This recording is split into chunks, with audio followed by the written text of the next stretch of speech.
Welcome, everyone, and welcome, Mr. Engels. Thank you for making time for us for this interview. Maybe we should start with an introduction.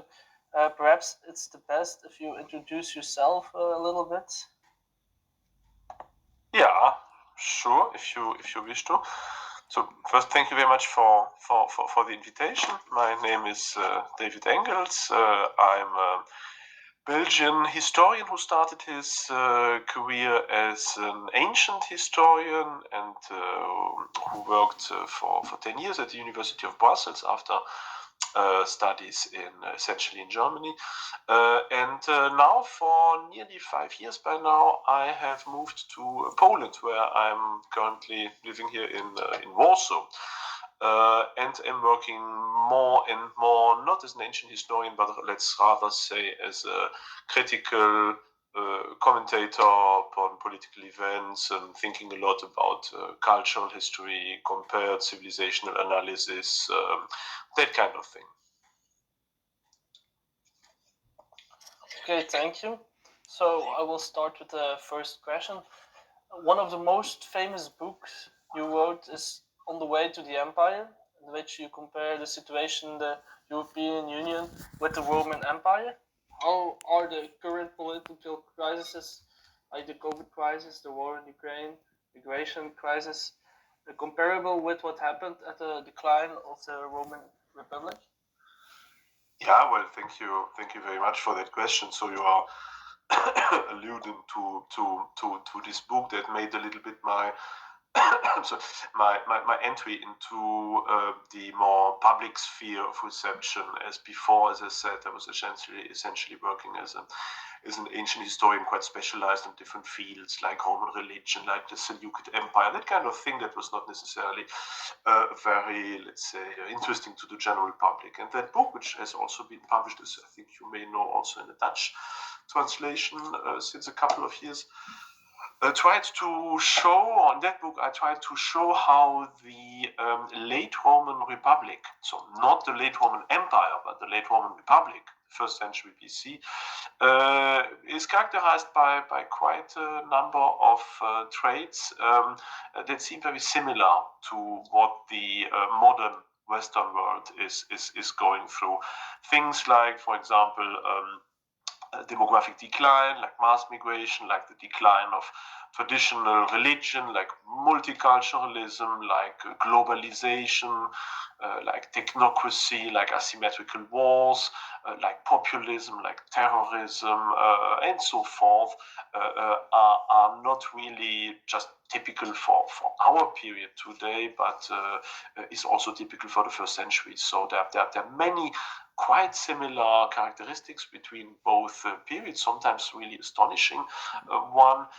And of course, I'm not now pretending that history is repeating itself absolutely in the exact way. Obviously, we have to differentiate between different times, between different civilizations. And obviously, there are also quite a lot of differences between both periods and both civilizations. But nevertheless, I'm quite convinced that from a structural point of view, these analogies are so obvious that we can think that also our future will not, let's say, will not happen in a way absolutely different to what the Romans lived, but that to the contrary, studying the decline or crisis, decline and fall of the late Roman Republic and its outcome, that is civil wars and the Augustan Empire, may also help us to better places and orient better places into our own time, and also better,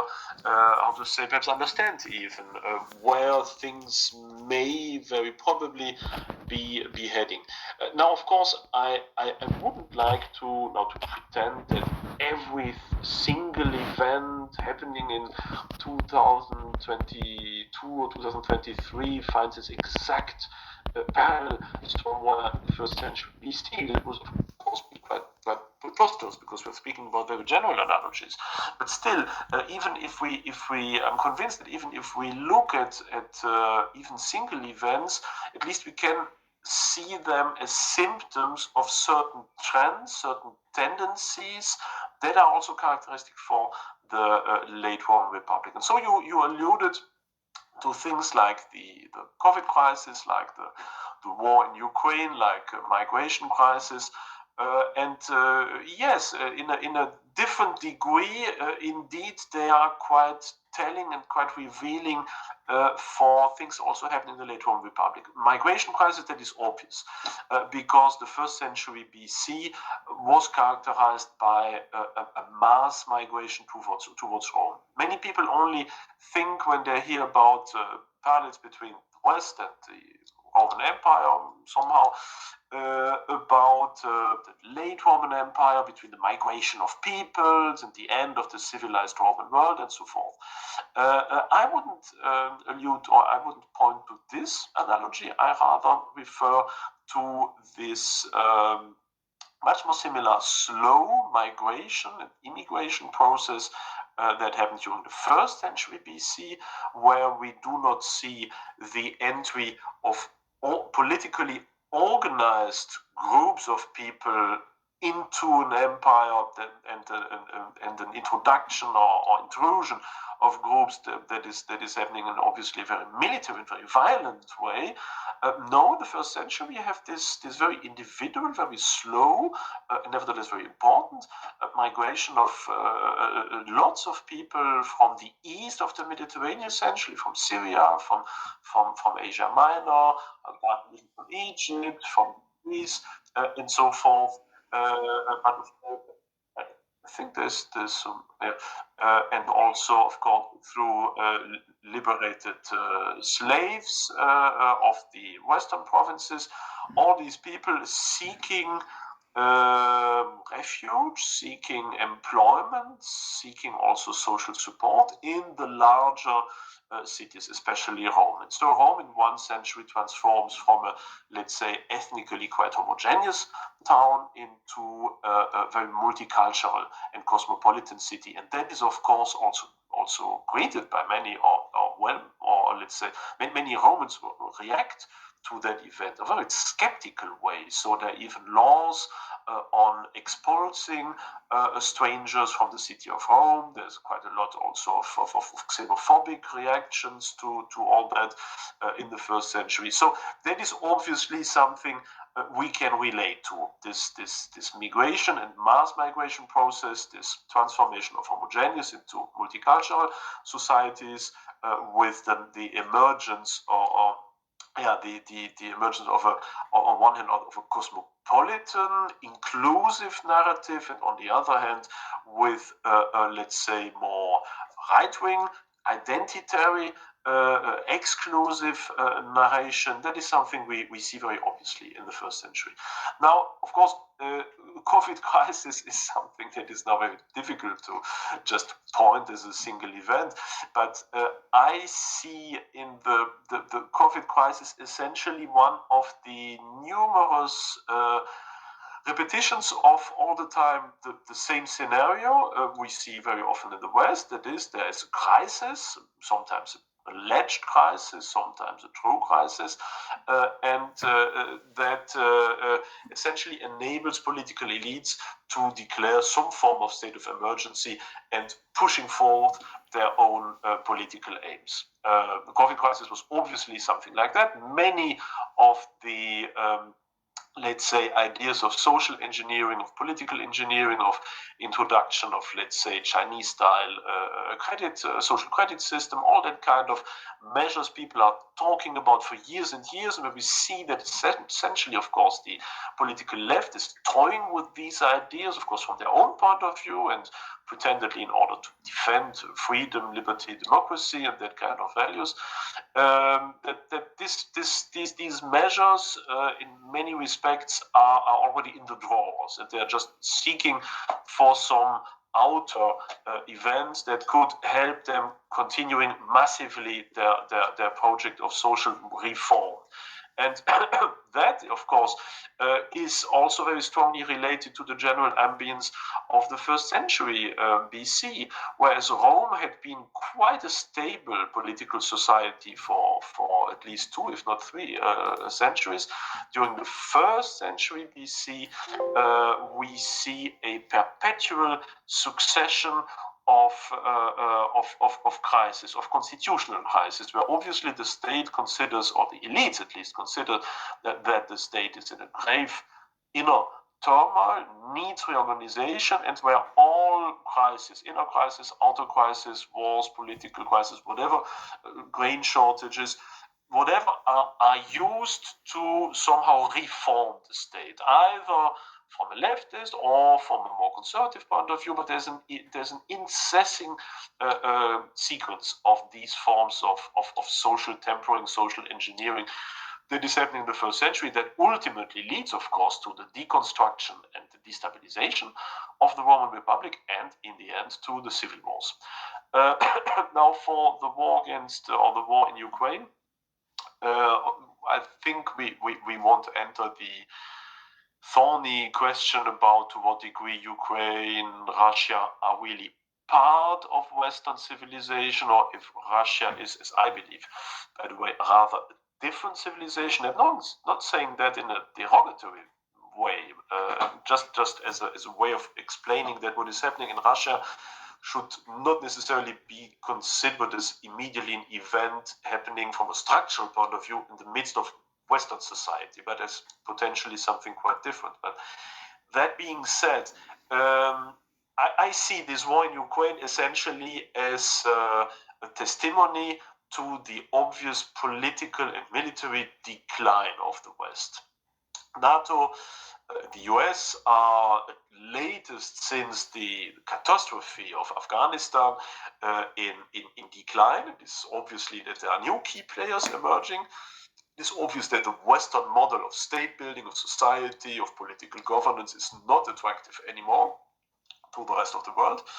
And the Ukraine war shows to a large extent the inability of at least the European states to somehow find a more or less dignified, logical, and unified response to that crisis. There's war happening right now, 200 kilometers basically from where I'm living now here, essentially, and Europe is looking at the events and not really responding in a strategically sound way somehow. And the US also somehow seem to be overwhelmed by that event. They are occupied on so many potential terrains of war. There's so many inner crises also that obviously a unified response they may still have had 20 years ago perhaps is not possible anymore. And this situation of some form of passivity, or not necessarily passivity, but of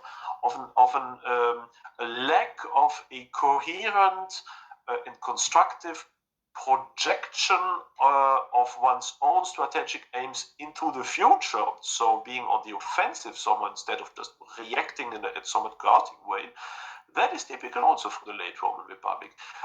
When we think of Rome, we often think about this military bulldozer, just expanding and somehow going from success and victory to victory. But that is not true, at least not necessarily for the first century. To the contrary, the first century is characterized by somehow a series of military disasters and of obvious, even the victories are testimonies of obvious strategical and logistical and political shortcomings. If you think about the disastrous war against the Germans, if you think about the catastrophe in the war against Jugurtha, and then of course the Mithridatic wars, when it seemed for a certain moment that the entire idea of a Roman Empire, also active in the Eastern Mediterranean, seemed to be put in jeopardy. And it is only based on many detrimental reforms, and essentially the more and more autocratic way of dealing with things that is deployed by Pompey the Great, that Rome barely escapes catastrophes. Even later, if you think about the terrible defeat of the Roman legions against the Parthians under Crassus, we see that the Roman Empire of the first century is not anymore the big Roman military machine of the second or third century BC, the citizens' army and so forth. So there is a lot of inner problems in Rome, and there is also a lack once again, of a unified strategy that is shared by the entirety of the Senate and the people, many different directions, and do not really know what to do.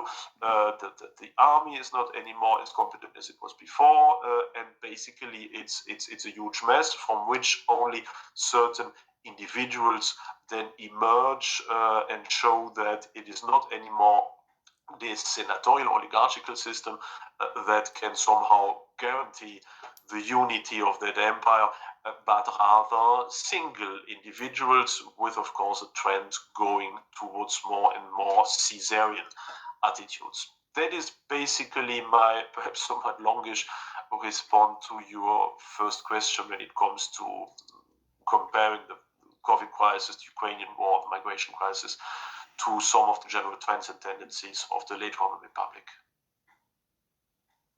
Okay, thank you.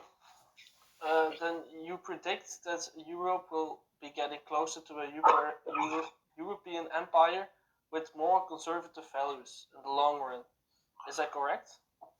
Yes, it is. It is obviously correct. It is even, as I would say, the sense of the title of the book, obviously, as this prediction is based on what I explained at the beginning. So once again, the idea of the book and of let's say many of my more political reflections is based on that assumption that the crisis of the late Roman Republic is quite similar to what we are living now in the West, and that the consequences could, very probably will, also be in a certain way similar. That is, that we will experience a phase of civil war, civil disorder, civil unrest that needs, of course, to be defined, but still a phase of very difficult and violent transition that may last for 20 years, something like that. And I think we are already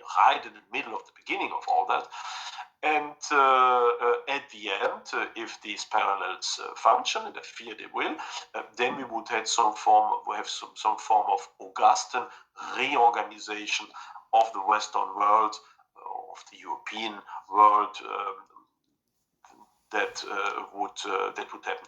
So what does that mean finally? Well, my analogies are not only based, of course, on these two parallels. That would be a bit weak, obviously. But as you may know, I am inspired a lot also by other cultural morphologists, essentially, of course, Oswald Spengler, who is, I would say, one of my great spiritual or intellectual masters, even if there are, of course, many issues with his work. But this general theory that is also shared by Toynbee and by many other thinkers of the 20th century is that civilizations behave in a somewhat parallel way, that technology or cultural or ethnic or geographic issues are not necessarily, let's say, elements of let's say of openness towards history, but let's say just outer characteristics that do not develop the inner trends and tendencies of a civilization, and that at the end of each and every civilization we see this phase of violent transition, and then or let's rather say we see generally we see in this civilization at the beginning some form of initial monarchy, then we see it crumble into some feudal state, then we see the beginning of some form of modern and also technologically more advanced classical period in the history of civilization that leads then finally to a somewhat imperialist, highly technological, but also, let's say, a highly capitalist and liberalist society, marked also by the decline of religion, tradition, and so forth. And this stage leads sooner or later to some form of civil disorder, out of which emerges again one sort of unified empire that ends the history of that civilization, and that ties back somehow also to some of the characteristics from the beginning. That is, in very broad characteristics, the blueprint for the history of all civilizations, be it Egyptians, the classical Chinese civilization, the Japanese civilization, the Iranians, the Greeks and the Romans, the Byzantine Muslim world, Mesoamerica, and so forth and so forth. You can apply that basically to it all. And so if we place ourselves in that general framework, we are more or less at the end. We are at the end of these highly technological, imperialist, materialist, deconstructivist period that is destroying itself, that leads to a period of prolonged unrest somehow, that leads to the establishment of some form of final empire. And it is, when we compare these empires, and I've done that a lot of times in many of my recent publications, when we compare empires, just like the Augustan Empire, but also the Han Dynasty in China, the Gupta Empire in India, the Empire of Ramses II, the Fatimid Empire, and so forth and so forth. Then we see that these empires are generally, when it comes to ideology, quite eclectic, obviously, as they include a lot of, let's say, of the mainstream technological, social, cultural ideas of the preceding phase, but still they try to give themselves some form of legitimacy by tying back to the beginning, by deploying some form of conscious cultural patriotism and conservatism, where they try basically to canonize much more archaic forms of civilization, of culture, in order to legitimate their own role by pretending some form of return to the beginning. Thus, for example, the first Han emperors present themselves as the heirs to the founding emperors of the Chinese state. We see that Augustus presents himself as some form of reincarnation, you could say, of Romulus, of Aeneas, even of Agamemnon. Partially, we see that the Guptas, they tie back also to Hindu mythology. We see that even the Fatimids try to present themselves as the heirs of Alexander the Great, that kind of thing. So it is typical for these empires that they are, on the one hand, very modernist and very often based, let's say, on a more populist, sometimes even socialist approach towards society. But on the other hand, they use some form of facade of conservative respectability in order to legitimate their role, and from a morphological point of view, to conclude somehow the course of history. And that is why very often, even in an explicit way, all these late civilizational empires present themselves as in a cyclical way by describing the preceding evolution as some form of, let's say, of circle, or perhaps even of curve, where we arrive at the end at some form of Iron Age, of war and of hostility, but that thanks to them, now civilization starts over again, some form of golden age. And as we see it in the fourth eclogue of Virgil, also in Rome, where again a child is born unto us that once again inaugurates some form of golden age, where history in its pristine beauty and naivety and creativity and so forth starts over. And that is not just Rome. We see a very similar discourse in India, in China, in the Muslim world, in Egypt, and so forth and so forth. That is why I also expect somehow that at the end of this impending period of reorganization of this order, perhaps even of unrest, of war, could be concluded by the formation of some form of final civilizational empire, whatever form it may take, that would not be wokist, leftist, cancel culture, social deconstruction, and all that kind of thing, but rather conservative in a certain way. But this conservatism, I mean, from a right-wing point of view, from a conservative point of view, we could say, wow, that's great, it's a nice perspective, of course. But we shouldn't also overestimate that, because if you look at the testimonies of many of the contemporaries of these events, especially from the conservative side, is that most of them were quite disappointed. On the one hand, of course, they were happy about the fact that their values, their sayings, their important texts, their vision of society somehow became once again the Leitkultur, the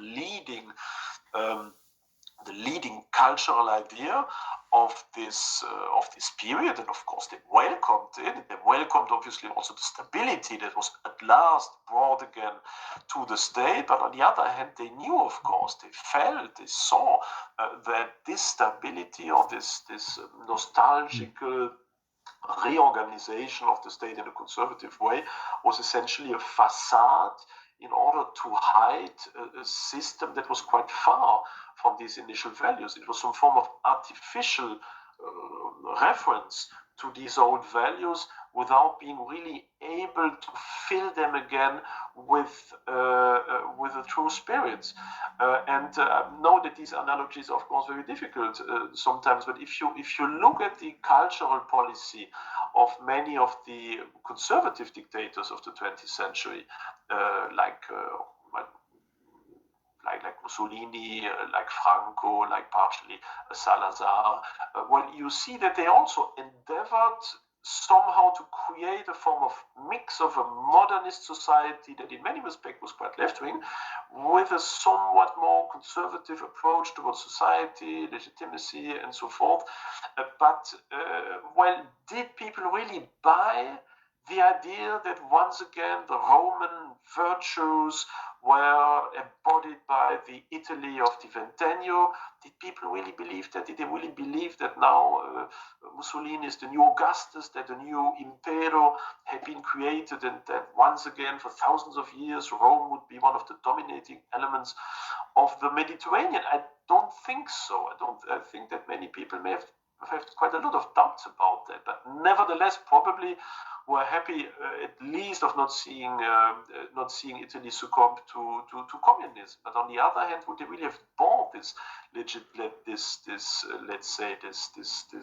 superstructure built by Mussolini? And I think even though I do not see this coming empire as just some form of reenactment of Italian fascism, because it would be something quite different. But still, this form of uneasiness will also characterize these events. We see it very well embodied with Livy, the great Augustan historian, who on the one hand wrote this enormous 142 book long testimony to the greatness of the Roman state, this enormous history of Rome from its beginning to the Augustan period, that is in some way an important tool of legitimation of the Augustan policy.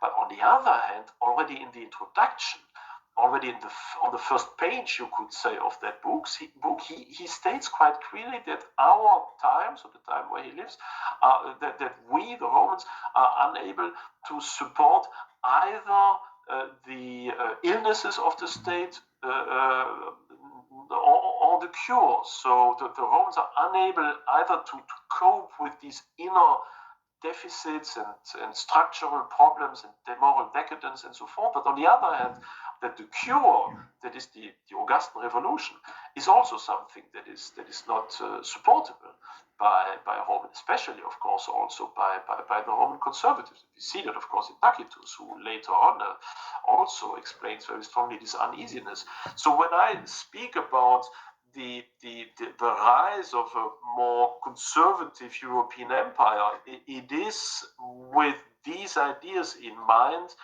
that this is neither from my point of view a conservative utopia, nor certainly a dystopia, but it is something that we have seen happening over and over and over again in the history of civilizations, and that is why I expect something similar to happen also in Europe during the next 20-something years. Okay, you also predict era of Caesarism is a struggle that we see today with Elon Musk as CEO of Twitter, a modern day example of a global Caesarism? Yes, absolutely. Elon Musk is, of course, a brilliant example of that. And once again, I have just to state that I'm of course not the one who invents this idea of an impending Caesarism already since the 19th century. This idea of a coming Caesarism is there already in the 19th century. If you think about Bonapartism, the self-representation of Napoleon I, and essentially the third, we see, and of Bismarck, we see already this kind of reflections on Caesarism. And I think that after this very artificial period of the Cold War, where many events were frozen between this authoritarian period of the 30s and the, let's say, the return of history since the 90s, that our present too will be characterized by a continuity of these phenomena we experienced in the 20s or the 30s. Now, what is interesting is that Spengler, in his enormous decline of the West, saw as first example of a modern Caesar, not a statesman or European statesman or dictator or whatever, but for him the first example was Cecil Rhodes. Cecil Rhodes, the important South African prime minister, who also founded these great mining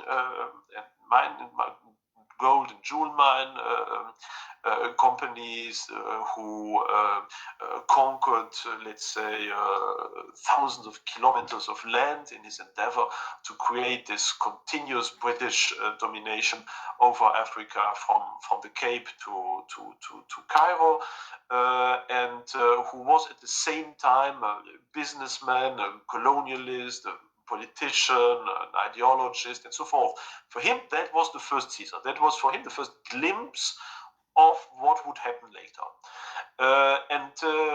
Well, today we are, of course, in a period where the really important political events are not happening anymore on the classical political scene, but they are happening in the economic world, very obviously, especially, of course, in Europe. As in Europe, we do not have even one state that could play any form of more or less important political role. Neither Germany nor France are of any form of, let's say, potential competitors to China, or to India, the US, sometimes even to Qatar, from a certain point of view. So most European states are, let's say, much weaker than most of the big economic global players like Bill Gates, like Jeff Bezos, like of course also like Elon Musk. These are, of course, the really powerful people. I'm not saying that from a conspirationalist point of view. It is obvious that someone like Elon Musk, from a purely power point of view, is 100 times more important than the Prime Minister of Slovenia, or probably even of Austria. So, and has much more influence, much more money, much more leverage, much more liberty, also much more global interest, finally, than many modern statesmen or even head of state. So these are really the people who will more and more decide also upon the future of our world. Democracy has transformed, unfortunately, more and more to some, already now, more and more to some form of outer facade or acclamation bodies of decisions that are taken elsewhere by people who are much more powerful than most of these politically elected bodies. Of course, we can deplore that on the one hand, but we cannot really change it, because our world is made like that, and short of a revolution, we won't change it.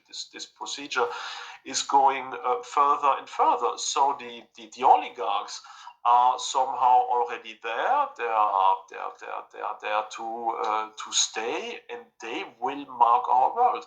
And once more, this is extremely reminiscent also of the late Roman Republic. Whereas in the earlier, the Middle Republic, many of the politicians were well-off people, but not necessarily global player when it came to finances. In the late Roman Republic, most of these people were incredibly rich.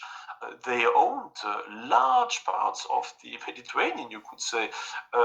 They had money that in sizes that can only be understood today. And people like Crassus, for example, said that people who were not ready to muster a couple of Roman legions out of their own private pockets didn't count anymore in politics. And that is more or less where we are today.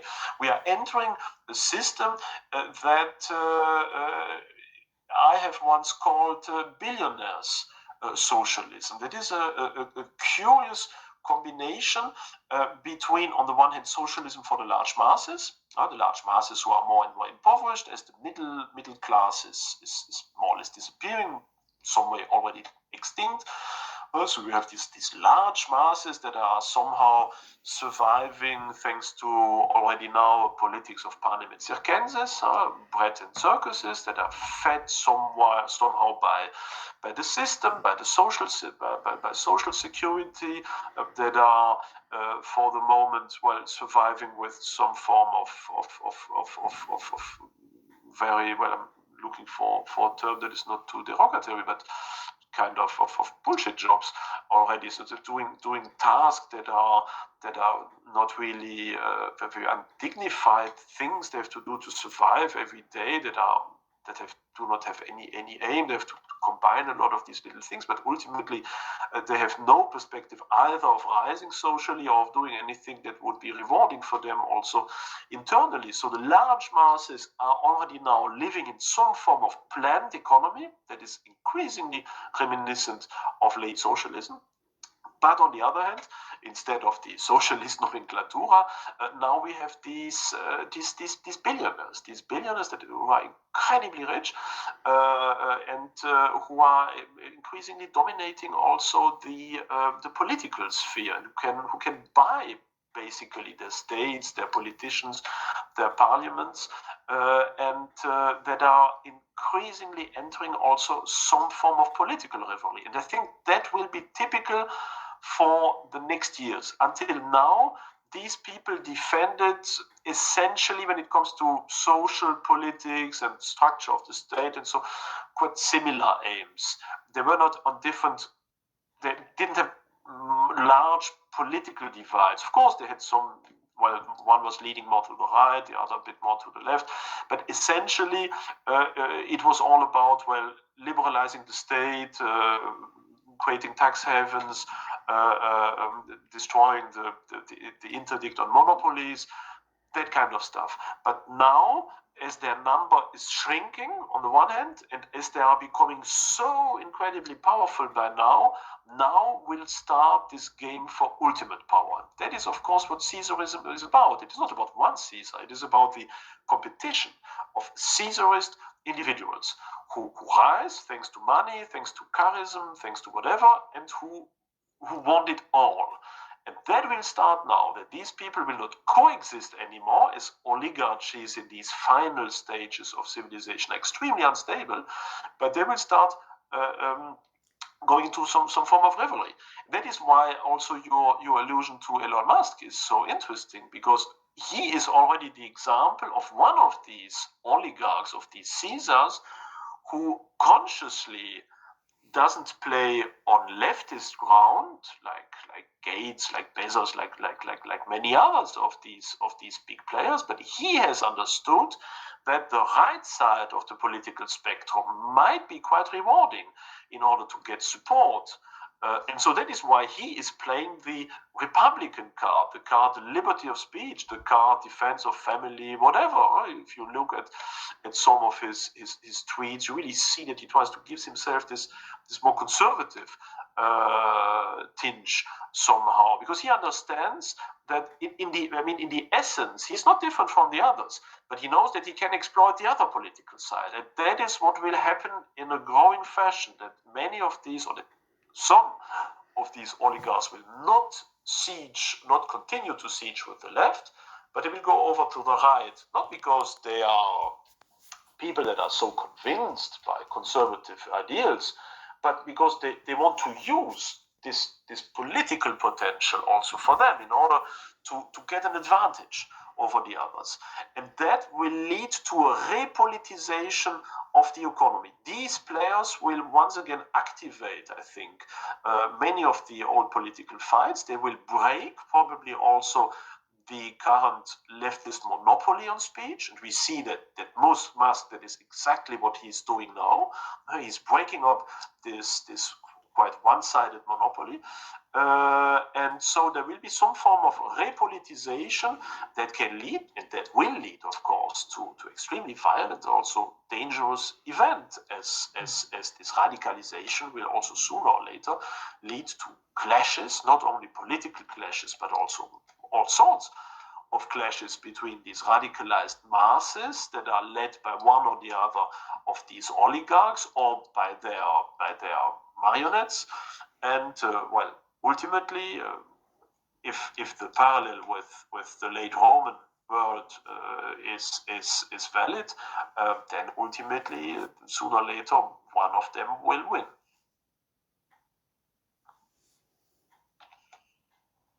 Okay, thank you.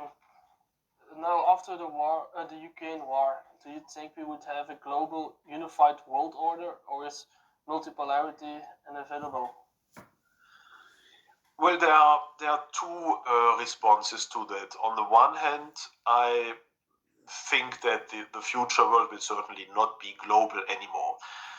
The period where we could think that there is some form of global system, of global hegemony, of unified global hegemony, like the one that was exerted for quite a short time, finally, by the US since the end of the Cold War until the early 2010 years, perhaps even, yeah, well, these 20 something years, they've ended. They will not come back. The US are much too feeble by now to be able to dominate from a military and political point of view the rest of the globe. China is much too strong for that anymore. China will never submit to this American hegemony again. Of course, they might defend some of the interest also of the US, as some finally could work together on certain points. That is sure. But there will be some form of multipolarity between the Western world, that is NATO, basically. To China, India will also take more and more a certain place in that. Brazil may also emerge as a key player and some form of dominant power, perhaps, of South America, and so forth. Russia is trying desperately to keep its status as some form of great power in this multipolar system. So I think multipolarity is there to stay, and that is one of the differences also to the late Republican system, as that form of rivalry and of competition to the Roman world order didn't exist. Of course, there was the Parthian Empire that was quite strong, that the Romans never really managed to annex or to defeat, so they were not without or totally without competition. But the Parthians and later the Sasanians, for a long time, never really threatened the political and territorial existence of the Roman Empire, quite to the difference of China and even partly Russia today. So that is a certain difference between these events that is certainly not to our benefit. So political global multipolarity is there to stay. But that doesn't mean necessarily that there might be also a cultural multipolarity, because what we have to understand once again from a morphological point of view is that essentially the world as we see it today, the only civilization that is still somehow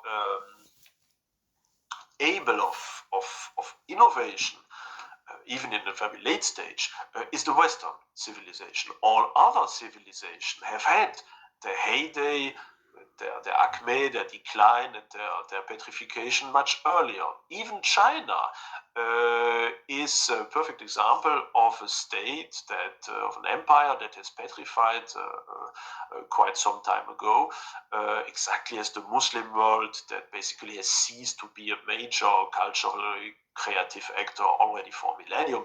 By now, similar things are valid also for India and so forth. So the only, let's say, still living civilization, even though in its latest phase, is the Western civilization.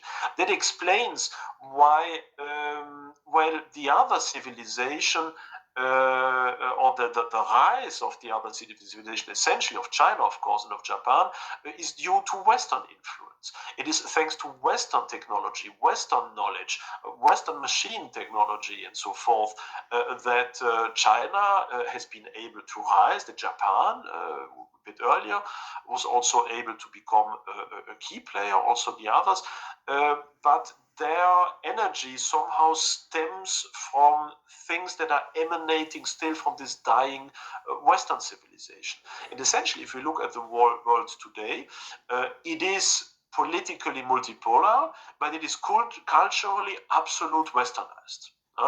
China is, if you go through China, apart from museums, the language, some customs, and so forth, but when it comes to everything on which actual power is based, all that is purely Western. Be it the military technology, be it the computer technology, be it the airplanes, be it the spaceships, be it the transportation system, all that stems from things developed in the West. And so that is valid for the entirety of the world. The world has become absolutely westernized, exactly the same way as the entire Mediterranean and many of the surrounding states and tribes had become Romanized. And as we can continue that analogy also to the Islamic Orient, the Indian Peninsula in the past, and so forth. So that is why I say that the globe is westernized and will probably become more and more westernized when it comes to these technical, logistical elements of existence.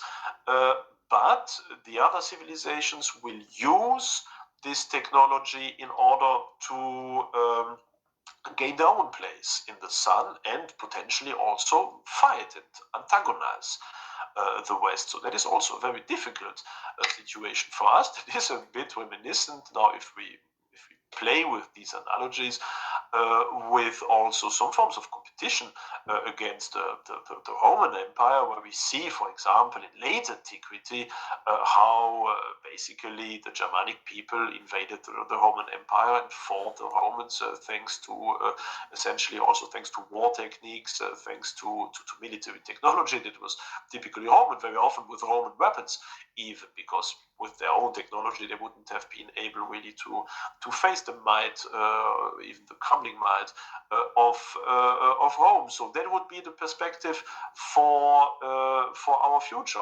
Now, of course, we do not know to what extent other civilization may rise in the meanwhile. There could be, for many people have said, for example, that Russia as a civilization could be a new civilization somehow that might survive the fall of the West one way or the other and live through its own morphological evolution. There could be also perhaps a new civilization rising in Africa that would somehow also perhaps become even the heir of many of our spiritual and cultural creations. But of course, we are speaking now about things that might be maybe happening in 100, 200, 300 years. But that would be more or less the perspectives concerning your question on future multipolarity and globalized world order.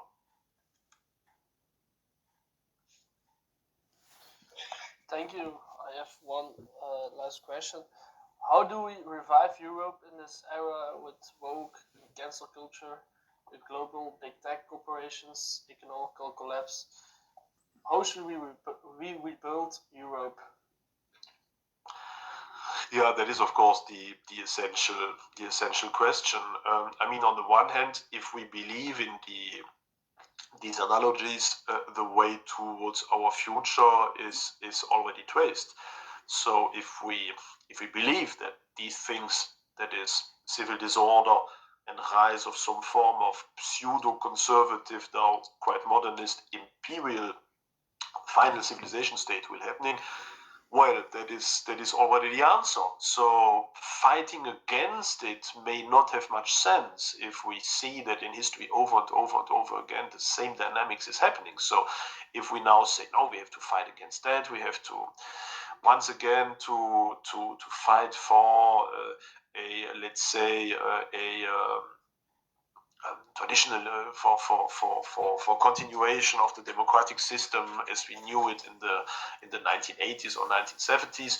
Well, from a morphological perspective, that would seem a bit naive and probably not very fruitful. So, well, there are different aspects to your questions. On the one hand, you alluded also to economic collapse happening now. Well, the first thing we have to realize is that this collapse is, of course, made by is our own fault. Basically, it's not the as we so often hear in the media. It's not the fault of Vladimir Putin.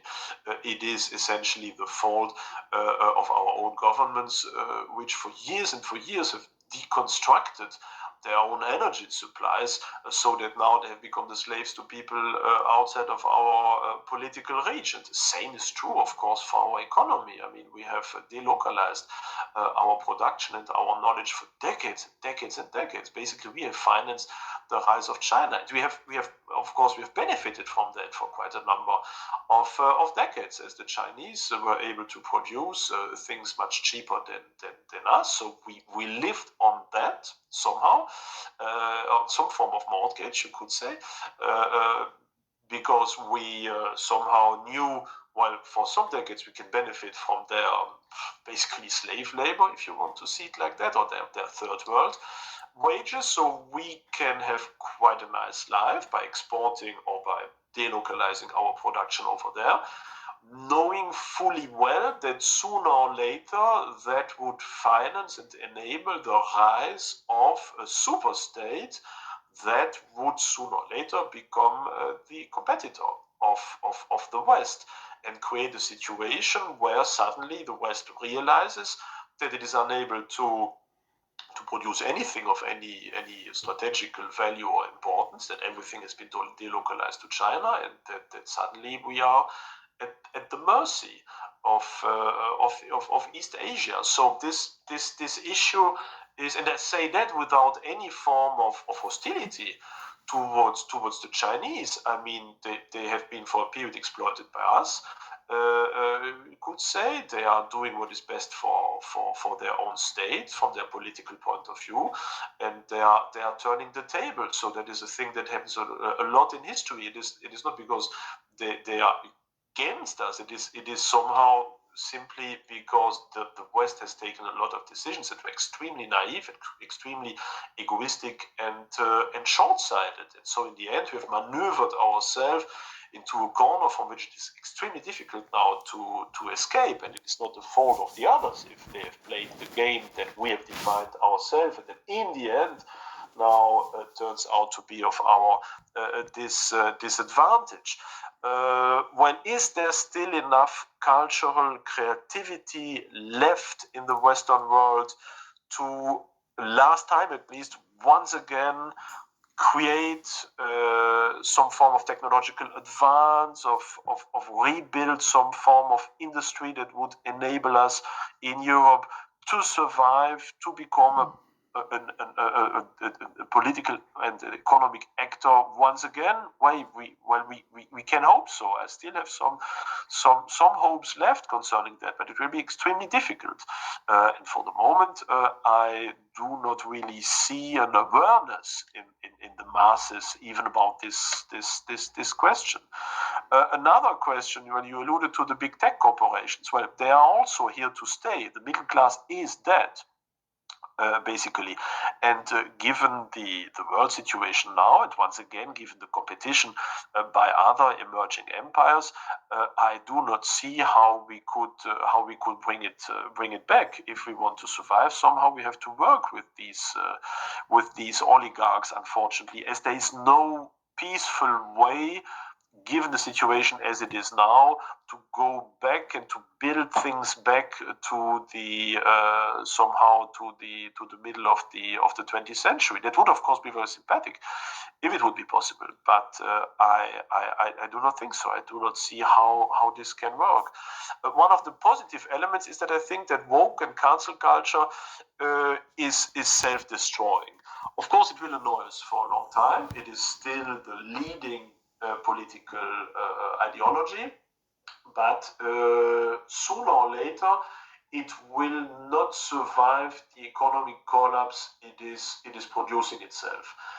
People will be, let's say, less and less convinced by things like the climate agenda if they are extremely hungry and if the light is going out.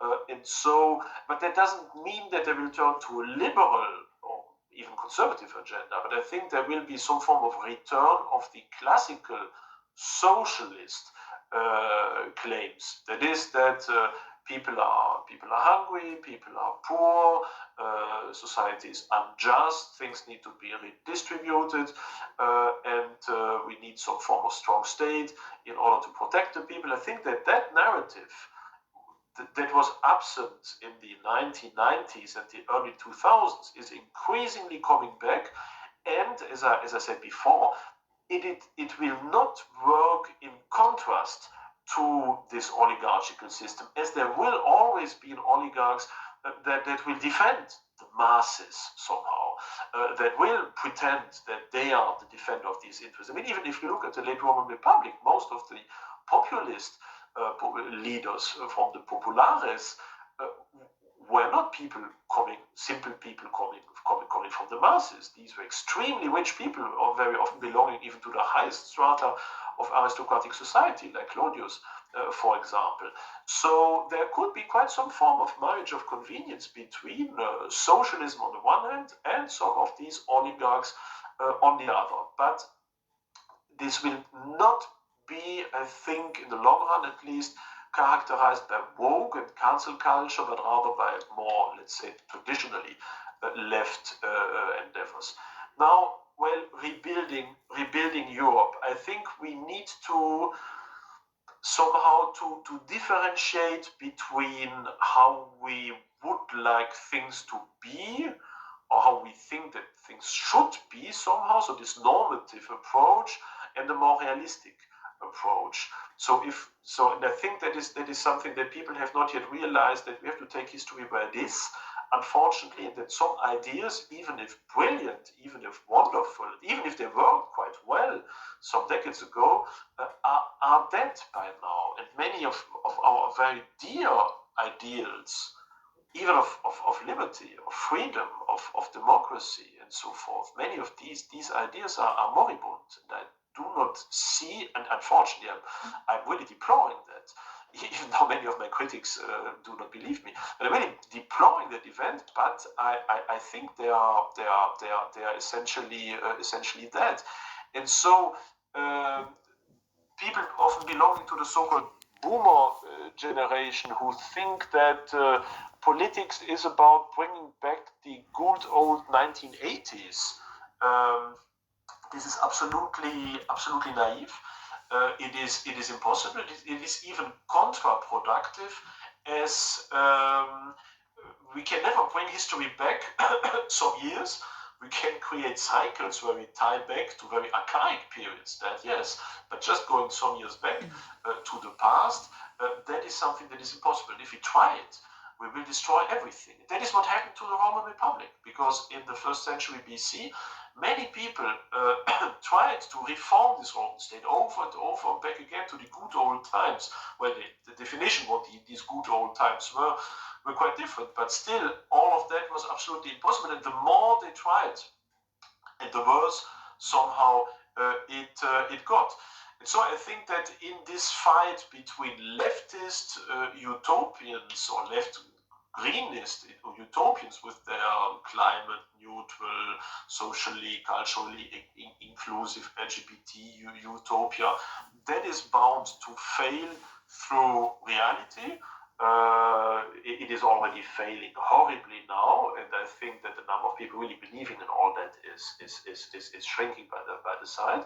But I think that the so-called conservatives who are finally just liberals of the 1980s are also disappearing. So, well, how should we rebuild Europe? I've tried to give some responses to that in a recent book that has not yet been translated into Dutch, but at least into English, that is called Renovatio Europae, where together with a series of other colleagues, I've tried to outline how such a future Europe could look like if we want to avoid the worst. Because if we now realize where history is heading, we can perhaps, as the Romans also partly tried, like Cicero in his De Republica, we can avoid the worst. We can avoid things like full war. We can still avoid things like military dictatorship, that kind of thing. If now we really somehow are realistic and somehow also accept where history is heading. And in this book, I've developed this idea of Hesperialism, where I've tried to show how we could combine some form of very constructive pro-European attitude, because Europe needs to be unified, at least in some basic competences, in order to remain independent and autonomous in the face of the US, of Russia, of China, of the Muslim world, and so forth. We need to work together very tightly on the one hand, but on the other hand, they can only work from a conservative basis, from some form of patriotic, culturally conservative, historically conscious way that would legitimate this new state and that would create this solidarity that is so sadly missing for the moment. Because the European Union, for the moment, has not constructed a common European solidarity. It has even destroyed what was still there. 50 years ago, people all over Europe knew that they had something in common, that being a European, being a Westerner, meant that they belonged to one civilization with very characteristic traits, with a history that unified them, with common values, a common religion, a common history, a common art history, common intellectual history, a common identity, a common psychological mindset. People knew that. But today, after all this European Union propaganda on multiculturalism, diversity, tolerance, inclusivity, human values, universalism, well, people have forgotten that, essentially, and they only, either they all fall back to pure national ideas and sovereignism, or they think, well, our only identity is humanity and humankind. And we need, once again, to define this common European civilizational identity in a patriotic and a conservative way. And if we manage to do that during these impending years of chaos, then perhaps we may avoid the worst. We may perhaps even manage to found some form of cooperation between Europeans that could work, for example, like the old Holy Roman Empire in the Middle Ages, that was able to defend itself out against the outside, but it had this huge liberty and subsidiarity and inside. It even elected its ruler that still had this strong identity and this strong also Christian and conservative nature. So with if that idea should triumph, we could indeed avoid the worst. But if not, then we are really doomed for many years of unrest, and then in the end, indeed, the takeover of power on the basis of pure military or police force and a regime that would then really be much more adverse to our ideals of freedom and of liberty than the other one. So, Thank you for your interesting answers. Maybe someone else has another question.